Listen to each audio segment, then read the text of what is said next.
most like 30%. Yeah. I'm going to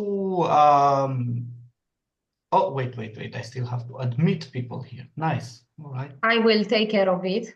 Oh, thank you so much, Yona. Thank you so much because, I can't do two things in the same time. All right. That's why. Lovely. So, my first exercise for you is to get to know each other a little bit better. But it's difficult to get to know each other really, really well when we are in a Zoom screen when most of the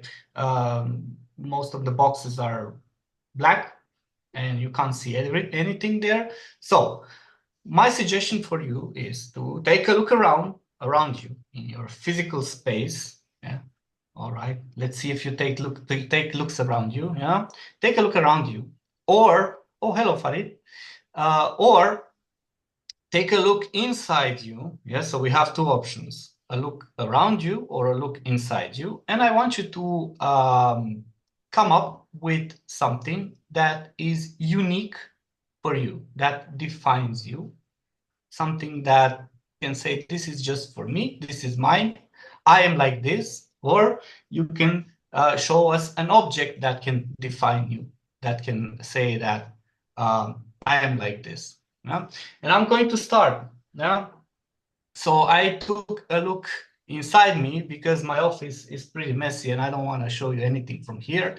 I took a look inside me, and the thing that makes me unique is my patience. I have a lot of patience. A lot of people says that my patience is actually laziness, but it's not. It's patience. So this is a thing that makes me unique. I'm patient. What about you? Who wants to share? If you don't feel comfortable in sharing using your voice, you can share in the chat box. We have a chat box over here. Uh, yeah, chat. I already opened it. Yeah, and you can put there what makes you unique. And I'm going to be your voice and I'm going to read it if you want.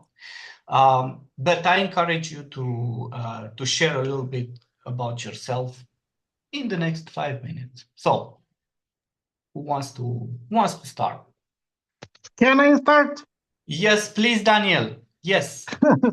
I want to say that for me, I look in myself, and this is a joke, because I want to be with positive energy and make a joke with my friends and be positive. Nice. Thank you very much, Daniel. And thank you for breaking the ice. So, being a humorous person, a joyful person, Daniel. Yes. Thank you so much. Anybody else? Tell us or write. Let's see. Natalio, is it Christmas back home or? For me, it's an early Christmas, as you Oh, can that is see. so nice. That's so nice. And I also have Congratulations. my spiced biscuits with I Cinnamon. forgot the with cinnamon There exactly. you go. For me, I think positivity, because Mm-hmm. I'm always positive, and I always laugh and smile. So I think this is my word. That's very nice. Thank you so much. Listen, look, Kubra just gave you a heart. That's so nice. Thank you very much. All right, another heart from Daniel. Cool. Let's see who wants to share a little bit more. Oh, Nico says patience and long-term planning. All right. Thank you very much. Thank you, Nikos. Patience and long-term planning. Yeah, I should have had long-term planning for me, but I can't do it. So, yeah. Well, all right. Anybody else? Anybody else? Let's take a deep look inside us. Yes. Rebecca. Well, I just relocated to Italy. All Um, right. I used to live in Denmark. So I would say at this moment, but also in general, I'm very open-minded in meeting people, Mhm. and I try to believe that people are good deep Thank inside. you. Thank you very much. That's so nice. Thank you so much. There you go. Learning new things. All right. Stella, my experience in life makes me special, the way of thinking and some deeply personal things and things that I overcome. All right. Thank you very much, Stella. It's nice. Life experience makes us unique. Yes. Anybody else? Let's try 2 or 3 more participants. I'm Being very alive curious. makes us unique. Being alive makes you unique. All right. Thank you, Farid. Okay. All right. I'm happy you didn't change. I don't change. I am the same. Great. That's great. All right. Let's take one more. One more, and I promise I will let you go if you give me one more. I'm a very curious person. I like to learn things about people. Oh, Kubra says infinite love for anything and anybody. Thank you very much. That's nice. Infinite love. Anything, anybody. And one more like vocally. Yeah. Let's hear voices. I like voices of people. And we have this nice technology that helps us come together from different parts of the world. Come on. It's so nice.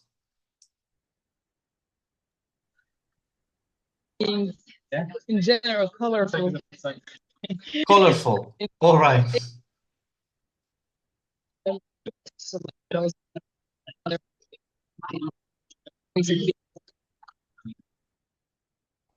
I think I didn't hear you, Noor. I'm so sorry. I think there is a problem with the sound. Is it just for me or is it for everybody? No, it's not just for me. I'm sorry. Can you repeat, Noor, if you would like?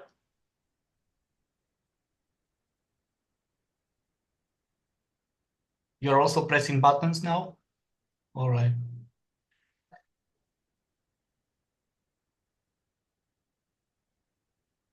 Okay. We're going to move on a little bit, and I'm going to share my screen and show you a little bit the agenda, what I've prepared for you today, and what are we going to do together. Is it okay? Yes? Let me see you nod. Yay! Cool. Very good, Sergio. All right. I just encourage myself. Don't worry. This is how I work. Let me share the screen with you. Second, I also have some troubles in locating different tabs on my computer because I have too many. All right. And now I'm going to do like your old teacher is doing. Tell me if you see anything. This is how teachers are saying. Do you see anything? Yes. All right. Thank you very much. Good. I don't see you now, but I'm just going to imagine that you're all paying a lot of attention and you're very, very happy to be here because I want to formally welcome you to the introduction to Human Library and Intercultural Inclusion that will happen today. This event is hosted by Ofensiva Tinerilor. As I told you, Ofensiva Tinerilor is one of the partners in this bigger project. So, what we're going to do today, welcome and icebreakers. We already did this, yeah. So sharing some unique cultural things about ourselves. We're going to have an overview of human libraries to understand a little bit the purpose, the origins, and what type of impact this methodology is having towards people. We're going to do a very, very short, I think it will be less than 40 minutes simulation. Yeah, it's going to be something simple. Don't worry, it's not going to be super complicated. And I also have a topic for you to think about in this activity.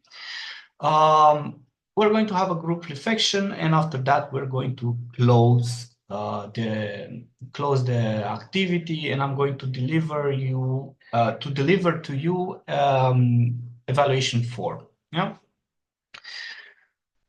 Okay. I hope everybody agrees with that because I cannot see you, so I just imagine that you're shaking your head in benevolence. All right. let's go to the next slide.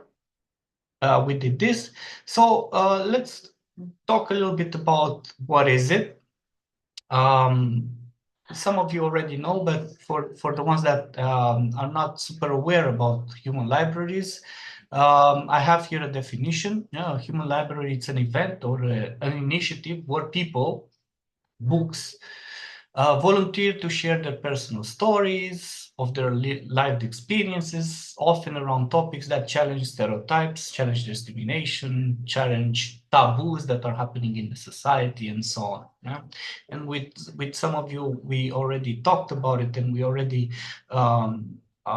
explore a little bit the connections between stereotypes, between discrimination and prejudice, and how human library as a dialogue between people can help overcome stereotypes.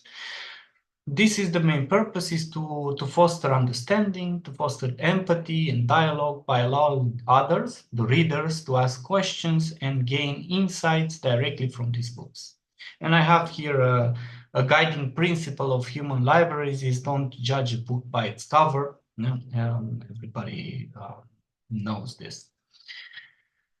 How it started. Yeah, again, some of you know, but it's worth repeating that the concept started in Copenhagen, in Denmark, in 2000 by Ronnie Arbeger, and we're going to have a video with him very, very soon, and his colleagues as a way to combat violence through understanding and empathy.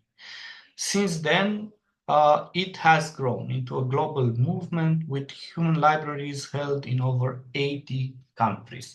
It is really important to understand that the concept and the methodology went beyond the organization from Denmark. It went through different types of organization, even in different types of projects that are implementing living library as really, really important and powerful tools for people to get along, for people to understand each other, to overcome stereotypes, to overcome prejudice, and to fight discrimination in general. What are the common settings? Most of the time, human libraries are hosted in libraries, are hosted in schools, community centers, or festivals. And in recent years, especially with the pandemics and everything, virtually through different video platforms. So this is what human library is. Now, I want to share with you this video. I want to share with you this video. And I know some of you have seen it, but it's really important and interesting to understand where does it start. And we have the creator of human libraries. So I'm going to start the video and I'm going to give you time to watch it. I want you to tell me if you can hear the sound. Do you hear it? Yes. All right, thank you.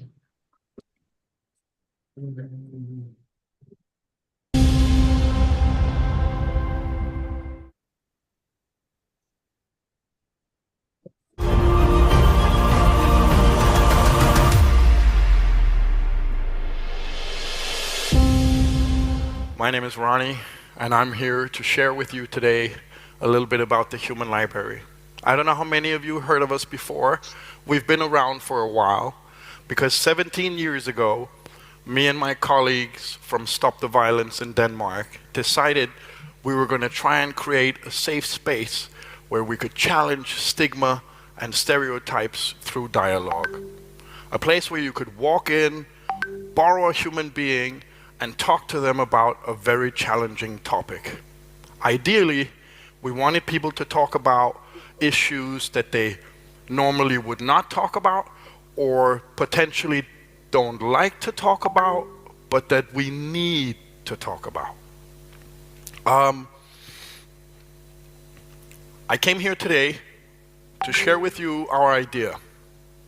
The idea that we could sit together and talk openly about taboos and stigma, that we could be courageous, meet someone, a complete stranger, and share a moment with them. That's what we're trying to do. Now, we try to publish people you could say, as open books. They volunteer, they come to us, they say, I have experience with being a refugee. I have experience being transgender. I have experience being Jewish, Muslim, bipolar, pansexual, living with an eating disorder. All of these are issues that could be difficult and challenging to talk about in many societies. And so we put them on a bookshelf and host an event similar to the TED, where we get to inspire and learn from each other. And it's a safe space to ask questions. The Human Library really is a place where personal stories and experiences come together, and where you become a reader, just like a real library. You go, you take the book you want, and basically we have a lot of great books. We call them bestsellers. But on our bookshelf, we carry people from all kinds of backgrounds: social stigma, ethnicity, religion, gender, sexuality, lifestyle. And I wanted to show you this, one of our bestsellers, The Body Modified. This is a lifestyle topic where our bestseller here volunteered to answer any question you want to know about why he decided to look this way. And maybe if you saw him on the street, you wouldn't feel comfortable or secure walking over there and saying, "Hey, guy, that's some pretty funky horn you got there." But in the Human Library, it's okay. In fact, we have very simple rules. Bring the book back on time, similar to the real library. Don't take pages and tear them out. Don't write notes in the book. And don't take it home. We need it to give it to other readers. And basically treat the people you borrow with the same respect that you want to be treated. And then you have a unique opportunity to gain insight into someone who volunteered to share what they know. We don't have all the answers, but we built a little safe space where you can go and find some of the answers, if you have the courage. Now, what defines the people we publish? Basically, we try to put up people that are facing stereotypes, stigma, discrimination. Some are exposed to hate crimes. Others are persecuted by the authorities. In St. Petersburg recently, we were supposed to have a human library at the Lenin Library, which is a state library in St. Petersburg, Russia. But the authorities looked at the list of topics we wanted to publish, amongst them the homosexual, and the authorities said, we cannot allow you to publish a homosexual in a state library. And so we had to move the event, because obviously we cannot have anyone censoring our bookshelf. What we're really trying to build is a place where all the talks that we were too afraid to do could happen in a safe environment. So when we publish our books, we go to high schools, we go to libraries, we go to universities, colleges, festivals. We're even a part of, I don't know how many of you know Heineken, the beer, but we're working pretty closely with Heineken. One of their slogans is "Open Your World." And if you go to the Human Library, you could basically open your world. You could meet someone you otherwise would never get a chance to meet, and have a talk and gain insight. We also work with institutions like the IMF, and we work with labor unions, housing associations, but primarily we focus on civil society, on building opportunities for you, children, elder, everyone, to come and meet the people they hear about, the people they read about, the people they think they know something about, but they never met them. I mean, how many met a transsexual? How many are friends with a Roma? One of our bestsellers in Denmark is The Roma. Maybe I have a picture I can show. He's one of our best books. And a lot of readers come to him and ask him, but you don't live in a trailer? You're not criminal? You're not... No, he's got a job. He's educated. He has a family. His children is in school. But the only Roma that the Danish people hear about are the Roma in the newspaper that are getting negative exposure. They don't have access to regular people. So does it make sense, or uncommon sense, that we need to build a space where people can talk? Why can't you go over to the fat guy in the supermarket and say, hey dude, how'd you get so fat? Why? Because it's not in our norms. We're polite, well, some of us, I'm not, but most, because I might go over to the guy and say, hey, I'd like to publish you. And then he's like, what? I actually recruit books off the street if I need to. I take books from everywhere. Books, there's a great book hidden in most of us, and a lot of you probably would be a bestseller. You'd find a good topic for you. And this concept really brings out winners on all sides. Why and how? Readers sitting down face to face with a person they would otherwise never meet and have access to and ask freely and not be judged. Books who are not only meeting readers and gaining insight into what people are thinking about people like me, but also books being with other books. You see, the most beautiful part that I've come to learn about the Human Library is inside the book depot. You see, in the book depot, all of the bestsellers are waiting for you, the readers, to come and take them. And while they wait, guess what they're doing? They're reading each other. So we got Jews, Muslims, disabled, bipolar, homeless, anonymous alcoholic, sober alcoholic, eating disorder, refugees, unemployed, transgender, asexuals, vegans, all coming together in a diversity like I've never seen.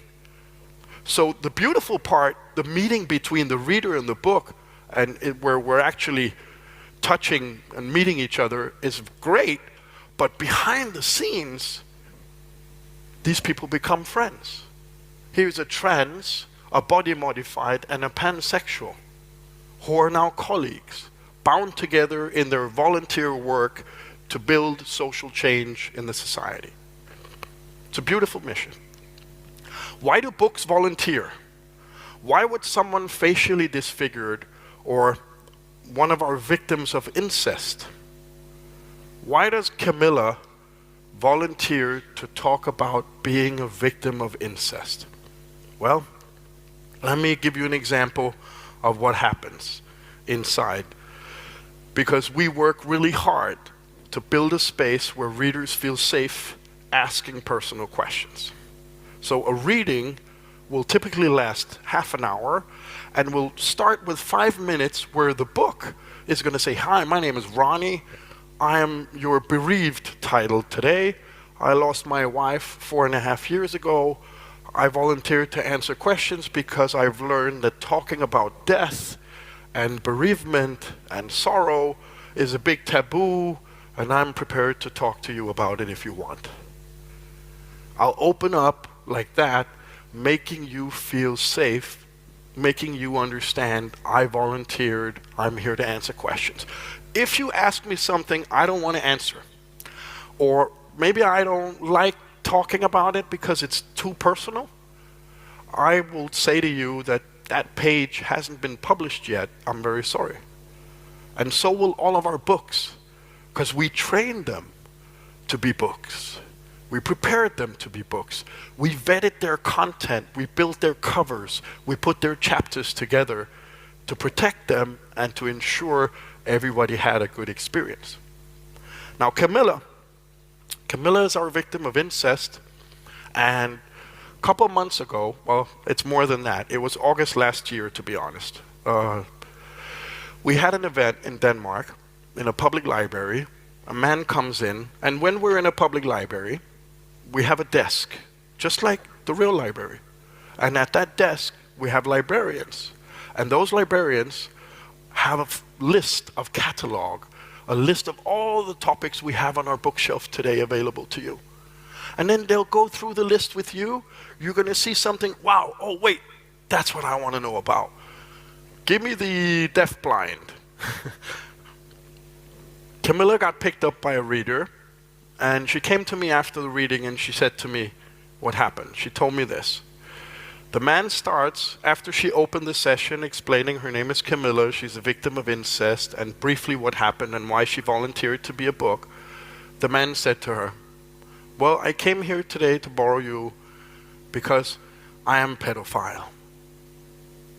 I abused my 5-year-old child. I've been to jail 4 years, and now I'm in medical treatment, and everybody hates me, he says. And if I don't take my medicine, I might do something stupid again. But I came here today because I want to ask your advice. What can I do to help my child? Do you have any ideas for me? What can I do to reduce the harm I cause to my child? Now, we thought this space was a space to challenge what you think you know about other people. Oh, I think Muslims, I think gay, I think unemployed people don't want to work, whatever. But what people really use the space for, who are we to judge? We just build the space. We had another session with a woman in my neighborhood in Copenhagen coming into the central library to take out our Muslim book. She lived in the Muslim neighborhood, that's where I live, although I'm not Muslim, but I grew up in this neighborhood and the demographics changed, and now there's a lot of people from different Muslim countries. And it's a very nice place where I live, and many nice people there. This woman lives in a social housing project close to where I live, and she came all the way to the Human Library downtown to borrow a Muslim book. And after 30 minutes, she said to him, it was very nice meeting you, but I don't believe you're really a Muslim. And he goes, what? And she goes, yeah, you don't live up to any of my stereotypes. And he says, well, I'm happy for that. That's the whole idea. But the idea is actually that you take from the Human Library what you want. You take the conversation in the direction you want, and you're going to get out of it what you put into it. We do not have an agenda. We're a neutral library. And a library is one of the few neutral institutions in society. Our only agenda is to put the information forward. And we've been doing that for 17 years now. It started as a project for the festival. I was lucky to write a little handbook about it. It spread around Europe. Now we're in 84 countries around the world. Yesterday, while I was sitting in the hotel here in Bucharest, nervous about this morning, we opened in Amman, Jordan. And the readers at the King's Academy in Amman took advantage. And it was beautiful. And this weekend, we'll be open in Cape Town, South Africa, for the first time. Events are happening sort of viral. We try to quality ensure them. We work with partners. We have a Human Library network in Italy. We got a whole country in Poland full of partners, 40 or 50 different Human Library local partners organizing the Human Library. We're working with school districts, library systems, library associations, anybody who wants to implement this methodology to try and build a greater understanding for our diversity and more tolerance. What we're really offering is real people, and it's a real conversation. And there are no two conversations that will be the same. We also offer group readings, because when we go to a workplace, there's no time for a one-on-one, so typically staff will be at tables with 4 or 6 readers at each table sharing a book. And then after half an hour, that book will get up, go to the next table, and meet another group of readers. Each session will include 3 readings, and this is also a way to do diversity and inclusion work in the workplace. to help build a greater understanding for the diversity we have. Now, all of our books volunteer because they have personal experience. They have faced discrimination, stigma, stereotypes on their own body, and they're ready to share. They're ready to help pave the way for a greater understanding for the rest of the group that's behind them. So in a way, we recruit people and make them sort of ambassadors for a group. We try to find great examples, good role models, but normal people, regular people who live a regular life and who can show that we have a lot more in common than what's keeping us apart. At the moment, we live in highly polarized times. Politicians are profiting from pitting us against each other. Politicians are, instead of building bridges between people, they're actually widening the gap. It's all over the world. It's not a specially American problem, although it's significant there. It's a problem everywhere. Because when people are afraid, you can get them to vote. I fear something. And filling your heart with anger and fear, it's much easier than trust and love. Why should I trust him? He looks so different. How can I love this person? How can I trust that I won't be disappointed or let down? Those are much more difficult emotions to handle than anger and hate. I'm angry with the traffic this morning. I'm angry with the hotel breakfast. I'm angry with the... You can get angry easily. But it's very difficult to find trust and open to people. So we actually say, come on down. Try this. In Copenhagen, we have a book depot with over 70 publications, and we publish them 25 to 30 times a year. In Chicago, we have 65. We publish them 8 to 12 times a year. In Wrocław, in Poland, we have about 10 events in the city a year on their book collection. And today, if everything goes well, and you guys feel inspired after this time, in the lunch break, we hope to invite you to become readers of the Human Library. Thank you very much for joining us today.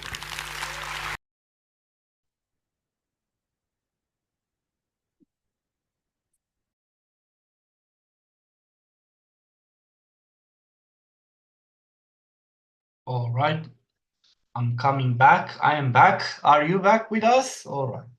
I know that some of you already seen this video, but for the ones that haven't seen it, what do you think?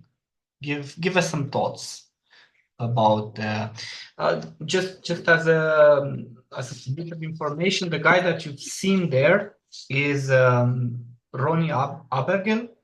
He's one of the creators of Human Library. It started in 2000 in a festival in Denmark. It was called Roskilde Festival. Yeah. And the organization that he represents is called Stop the Violence Movement. That's the... Yes, Nicoletta.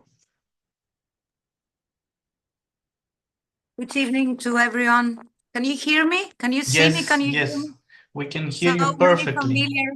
I'm so happy, so many familiar faces that we've shared a lot in Portugal, because I had the chance. I was very lucky to participate at the training in Portugal. So for 12 days, we spent so much nice time. And I'm really happy that I see you here today. So this video gave me the chance to present my recent experience. Mm-hmm. I was at Thessaloniki in the middle of October for a congress for social workers. I'm a social worker. So there was a congress about racism and discrimination, etc. There was a priest that made a presentation about a neighborhood, a gypsy neighborhood in Thessaloniki. His presentation was small, and he said, "Now I will give the chance to the guys to talk about what we've done here so many years in order to fight discrimination, in order to try and get out of the culture to be married at 12 years old. So there was this guy, his name was Alexandros, and he stood up, he had the microphone and he said, I am not the Roma, I am the gypsy of Dendropotamos. Dendropotamos is the area. And he described all his fears, all his experience, the fears that he should overcome, the difficulties that he'd had at school, and generally at the center of the town. He said that until this priest that came and told us, okay, guys, now it's time for you to go to school, to get to university, to change your lifestyle, the style of your life. He said that I didn't know that there were libraries, there were archaeological sites in Salonika. I never had the chance to visit them. So by describing all these, I stood up, I really stood up, and I said, this is a human library, this is a human book. Let's listen to him. Most of the participants didn't know about the human library.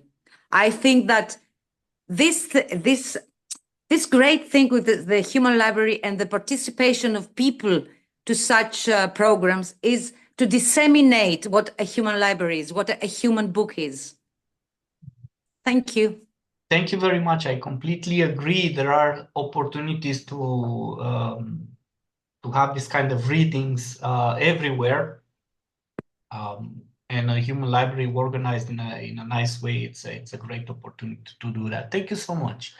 Any other thoughts on this video? Again, some background information that the video was a TED that happened in 2017. It's a little bit older, but it's still very actual. It happened in Bucharest when they started the human library in Bucharest also. So and it's really, really nice. So any other thoughts on this video about human library, about the method itself? Anything new, anything surprising? Have you participated in human libraries? The ones that maybe didn't participate.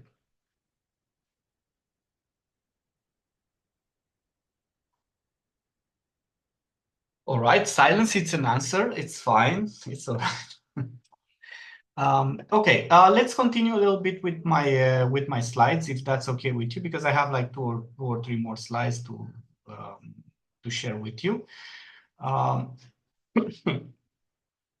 All right, just a sum up of how a human library works. Yeah, we have books and we have readers. Yeah, people volunteers to be books, sharing stories of personal experience that may confront stereotypes, social prejudices, and so on, discrimination also, while the readers, they engage in a one-on-one or in a small group conversations with the books. Yeah? The reading of the book, the reader borrows the book like we do it in a real library, in a paper library. Yeah? We borrow a book and we listen to the story of the book, and then there is a dialogue where a reader can ask questions. The emphasis is on mutual respect and active listening. Yeah, whenever we're organizing a human library, we set some frame, we set some rules. Yeah, and like the guy in the video said, we need to respect the books like we respect the paper books. Yeah, rules and respect. Each event has guidelines to ensure a safe space. For instance, readers are encouraged to ask open-ended questions, to avoid judgment, that's very, very important, and to respect the book's comfort level. And why is human library important for intercultural inclusion? The first thing that the Human Library event is doing is breaking down stereotypes. You know, people that come inside the Human Library experiences with stereotypes and prejudices about various type of people, various groups of people. And I remember when we had a training back in Romania, we talked about stereotypes and prejudices and how they're formed. Yeah, these people are coming there and they can listen to personal stories, because that's very, very important. A personal story is something that we can relate. It's something that we can understand better. You know? And these personal stories can counteract stereotypes by providing insights in these complex identities, unique journeys behind labels. And we had a lot of interesting stories also in our group of participants. Yeah. Another important thing is that a Human Library promotes empathy. Yeah? Hearing experiences from people helps them to see the world through another's perspective. They increase empathy, they increase understanding, and empathy is a competence that everybody can achieve and improve, of course. It's encouraging dialogue. Again, another important aspect of Human Library, because there are interactions that provide a unique space for open, sometimes difficult conversation in a safe and structured way. The books are ready to open sometimes are ready to answer sometimes difficult questions because they are open to them. And another important thing is that we're building community. Yeah? Human Library, they foster a sense of connection across diverse group, which is very, very essential in multicultural communities in our struggle to go toward intercultural community. Okay?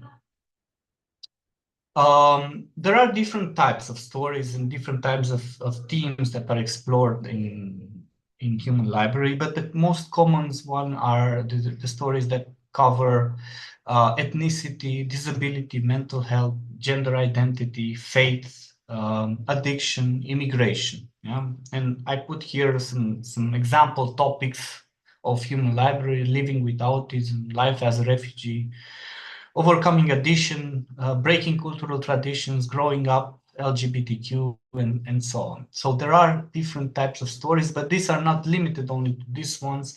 Every life story, every challenge that you have overcome in your life can become worth for a Human Library activity. Yeah. All right. I'm going to stop the sharing. I think I have one more. Yes. What type of impact Human Library brings? Of course, there is a positive impact, because it says that numerous studies and testimonials show that Human Library can reduce prejudice, increase empathy, understanding of participants. And I'm sure all of you that have participated in different types of trainings or different type of events connected with Human Library have experienced firsthand that positive impact, where we learn things about the people around us, things about ourselves, and so on. And we have this increase in empathy. Very important. Another impact is the feedback. Yeah? Readers often report feeling more open-minded, while books feel empowered by sharing their stories and challenging misconceptions. So we have a double win, let's say like that. You know, the ones that are sharing their stories, they become more empowered to share. Yeah? And the ones that are reading, they get this open-mindedness that we're all looking for nowadays. And there is this ripple effect where participants often take these experiences back to their communities, yes, helping to foster a broader culture of inclusion and empathy. Yeah, and how do we get involved? First of all, you are here, so you are involving in Human Library activities. Just for you to know that many Human Libraries are open to the public or hosted online. allowing a various range of individuals to participate as readers. You can also organize a human library in your school, in your community, in your workplace, of course, if it's possible, and if your workplace requires that. Yeah. And I put here some more resources that I'm going to provide in an email at the end of this seminar. Yeah. All right. Good. Let's see. I'm going to stop the share. Stop the share. All right. Are you still with me? Okay. Thank you very much. If you're with me, you can also put a thumbs up. Yes, I see a thumbs up over there. Thank you very much, Stella. So we have at least 4 people that are with me. Okay. Thank you very much. Nice. I have a small exercise for you. And for this exercise, I'm going to split the group into rooms. Have you ever been in a Zoom room? Of course you have been. Of course, if you've been alive in 2020, you have been in at least one room. Yeah. I used to call them breakout rooms or breakup rooms. Yeah. That's how I call them, breakup rooms. So I'm going to create some breakup rooms, and I'm going to give you, before going into the breakup rooms, I'm going to give you a topic to think about. Yeah, and let me share my screen with my topic. All right. Share. Yeah. So the topic is for you to think about something. I want you to think about a time when you were fully engaged in a deep cultural experience in a different community or a different country. Yeah, you've participated. You've seen something really interesting, really deep. Yeah, and I want you to think about where this experience take place. Yeah, to describe the place and what made it special. What emotions did you feel during this experience? Excited, happy, confused, I don't know, something else? And how this experience changed the way you see life and other people? Did it help you understand different views or ways of living? Yeah, so this is what I want you to think about, and I'm sure we all have different experiences, cultural experiences in another culture than ours, in another country, in another community than ours, from very, very simple cultural experiences, yeah, like, I don't know, the time for lunch, yeah. For example, in my country, the time for dinner, I'm sorry. In my country, in Romania, the time for dinner is around 8 o'clock, yeah, or 7 o'clock if it's really dark outside. Other countries, when I experienced life in other countries, the time for dinner was 9 or it was 10. Yeah? So that was, let's say, a different cultural experience that I have participated in that country. How did I feel? Well, first I feel a little bit confused, yeah? And a little bit hungry because the dinner was too late. Yeah? But this changed a little bit the way that I understood that culture, that I understood how the rhythm of life it's happening and it's working in that community, in that country. Yeah? So this is just a very, very small example of cultural experience. Now, I want you to think about one, and I want you to share this cultural experience with the people in your room, in your breakout rooms. If you're lucky, you will get in a breakout rooms where everybody's speaking. If you're not lucky, you will get in a breakout room where everybody is doing something else. So let's see. Yeah? Do you have any questions until now about this task? Can you repeat to do? I'm sorry? Can you repeat what we have to do? Yes, of course I can repeat, of course. So you have to think about a cultural experience that you had in a different country, in a different community, something different, something that you were not familiar with, and how that different cultural experience made you feel? Were you happy? Were you confused? Were you sad? Were you, I don't know, surprised? How did that make you feel? And what did you learn about different views, different people? Yeah. Okay, I see a thumbs up from Noor. That means I did the 80% good job. All right, perfect. So, are you ready to go into the breakout rooms? Yay! Okay. Yes. Let me see if I remember how to do this. We are 21, so there are going to be 5 breakout rooms. Yeah.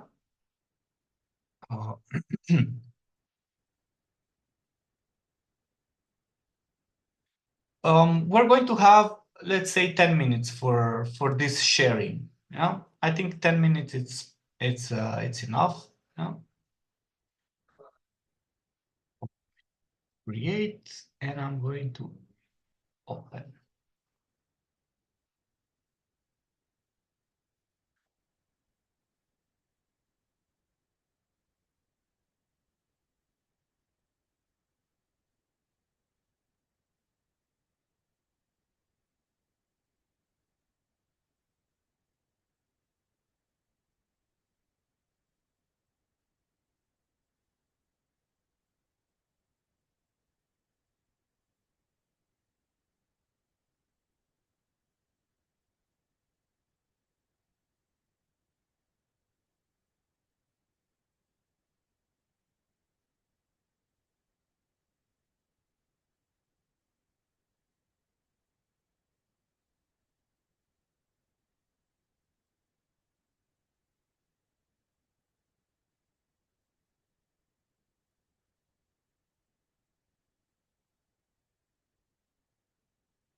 All right, you're back.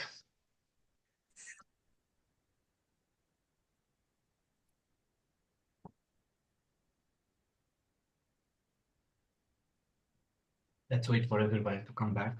I hope they come back. I mean,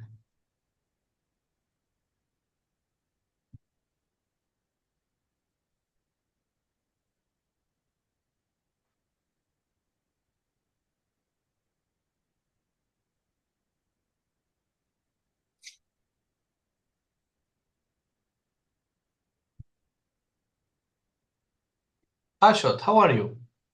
Fine, Sergio, you? I'm working. The I same. am the same thing. Working as usual. Sergio, how was the next group? Was it as good as ours? No.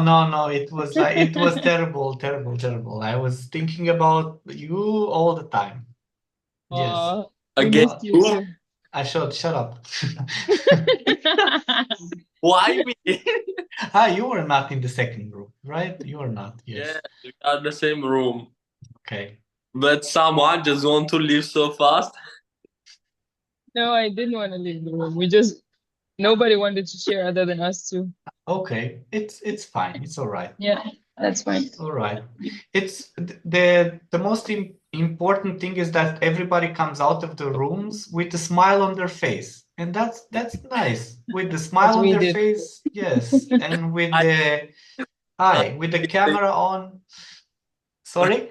I think it's the important thing that everyone come out from the with smile and Yes. relax. All right. Thank you very much for coming back from the breakout room. How was the discussion there? How did you manage to share a little bit? Yes, it was pretty nice. 30 seconds. 30 seconds. You had time, Yes. 30 seconds. We So- 30 we would have seconds. liked to have more time. Oh, Rata, you finished so fast. Very fast. Yeah. All right. Of course, this was just a very, very small exercise. It was a small exercise just to see how it is to share some things, maybe some personal things with other people. Yes, I agree. More time would be great, but we are in a very short time frame here. Anything interesting that you have discovered during this conversation? Give me something interesting because I live on interesting things. If you don't give me something interesting, I'll be sick all night. So tell me something interesting. It was just like a cultural interaction actually enriches our life experience. Of course, if it's a positive experience, but as well the bad ones because they make you think and learn something new and reflect. All right. Thank you very much. Yes, totally agree. Anybody else you want to share?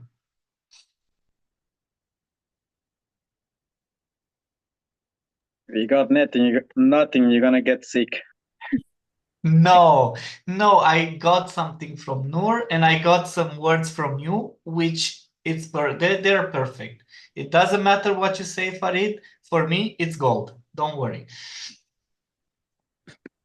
We like to talk, We are talky people. Yes, I know. Thank you so much. Yes, Stella, please. I cannot tell you that we learned something new, but we had a cultural exchange and some exchange with the thoughts, and maybe something that wouldn't shock me, it shocked someone else. And it was interesting. It was nice to hear. And I wish you were with us so you could hear all of that info, but I'm not going to spill the tea. So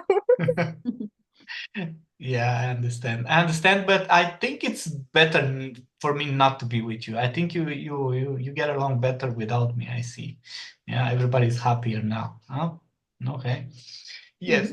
Thank you very much, Stella. Thank you for sharing. Anybody else wants to share? Da, Ashot, yes. Let me unmute you. I muted you, but you need to be unmuted. Press that button. All right. It's okay? Yes, So all these topics that I every time participate about experience, cultural experience, human library, something like that. Every time I understand one thing that I never can imagine that, for example, this case can be shocked or can be interesting with someone. But when I listen it, for me it's okay, yes, it's logical. But when I listen that for someone it's pretty interesting and pretty new, I really want to understand that people also can thinking like that, that these type of small things also can be for them so huge. And this is interesting that for me, for example, for my countries, yes, it's okay. I meet this type of situation every day. But for other person, it's pretty new. And this is interesting to discover that people's mentality is different. Yeah, I agree. Thank you very much. Yes, so we see differences. We see a lot of differences. Yeah, and most of the time, differences create misunderstanding. So my next question for you is, how might human libraries as a method of working can help address this intercultural misunderstanding? Is it a good methodology? Is it useful in any cases? What do you think? It's useful because only this way you can understand how people are thinking about their case. Yes, it's other mean that we know, yes, about Wikipedia or about some other news, but it's absolutely other thing that I listen. It's exactly this person that how is it happen? Because different thing that I read someone book, and if the person how want to read this book, but if it's other thing that I exactly listen from this person. All right, thank you. Yeah. All right, thank you, Ashot. Yes, Gulcan. Actually, I think that this is a good methodology for make people in a common way. And also, I think that people can be much more interested if if they can reach a book, a human book, because whenever you see some kind of people around the world, when you were walking in the street or shopping or somewhere else, you just look and go back. You have no idea for about his or her real life and cultural differences and struggles and sorrows, something like that. But in this methodology, the first thing I think is being open-minded. And this is the first for being book, because you should be brave enough. You should have courage to tell about yourself, because it's very intense. So this is not just a story. This is your real story, and after that, I think the readers should be brave and open-minded also. And I think this methodology brings us to be much more open-minded when we meet in the event. I think actually I all usually bad about that. In daily life, we don't have much more motivation to do this in daily life, because daily life is so fast and we have many responsibilities, some stress, something like that, and we crush each other, and we have many conflicts, discussions, something like that. During the life, we pass this one, and this methodology is just pause the life which is flowing down. And then this makes me just stop to think about ourselves or any other one, and to meet in a common part. And that's it. That's very good. That's why I like human library. Thank you so much. I agree. Thank you very much. All right. How would you implement human library in your community or in your field of work? Do you find a way? Would you find a way to implement it? I don't know exactly everybody here in which field of work they are involved in, but how would you do it in your field of work? Actually, I'm doing it right now. I'm volunteering a youth film club, Okay. and we brainstormed on 3 events, as we do every year, for what we could do for the youth, film interested youth in Denmark. Mhm. And I actually suggested that we could maybe have a human library, whether it's going to be myself or somebody else that I have met through the sessions of human library that would like to ask whether they want to participate, Mhm. and actually use them as an example for the film interested youth to actually use their story somehow to make some kind of film production of Mhm. if they are interested in it. All right. So that was a really good link to other stuff I do, or other, Mhm. All right. Thank you. That's interesting. Very nice. Okay. Cool. Thank you very much. Anybody else? Yes, Rebecca? Well, I mean, I'm part of this project. Every storyteller matters, human libraries and mutual recognition. We are, as you know, 6 organizations, and in Denmark, we've been implementing 2 human library events, and in the coming months, we will be implementing 3 more. All right. And I believe the next 2 events will be at school, for high school students, because we are, as part of the project, we're also trying to reach the youngsters, who are, like between 15 and 18. In the project, it says all the way from 12 years to 18, but we, All right. in Denmark, we chose to reach a bit, the group bit are older, a bit yeah. older, yes. Mhm, And the event will be in the school, of course, in close collaboration with the teacher.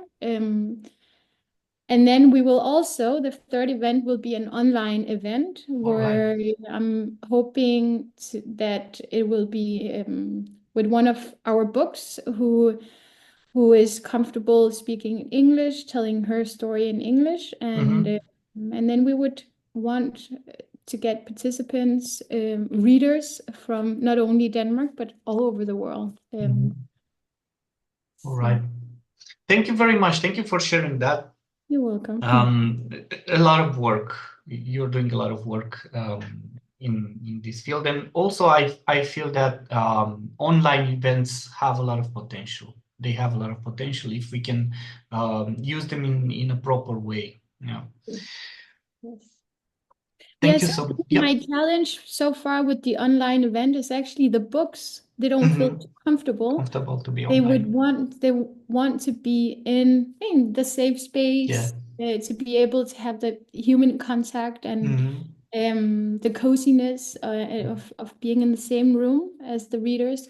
So, but I found someone who's okay with the online format. But yes, it definitely has some potential, particularly in reaching readers who are, not in the same country or the city or location wise. Yeah, geographically far away, but very close to the topic, to the so. Yeah. Thank you so much. Thank you very much. That's also interesting, that this difference of setting and environment that makes us, I don't know, share or not share and so on. It's really interesting and it's worth exploring. I don't know. We will see. Thank you. Anybody else wants to share a little bit if you're using human library in your field of work? I'm just going to take one more, and that's it. Please don't put more pressure on me to give you the word, because just one.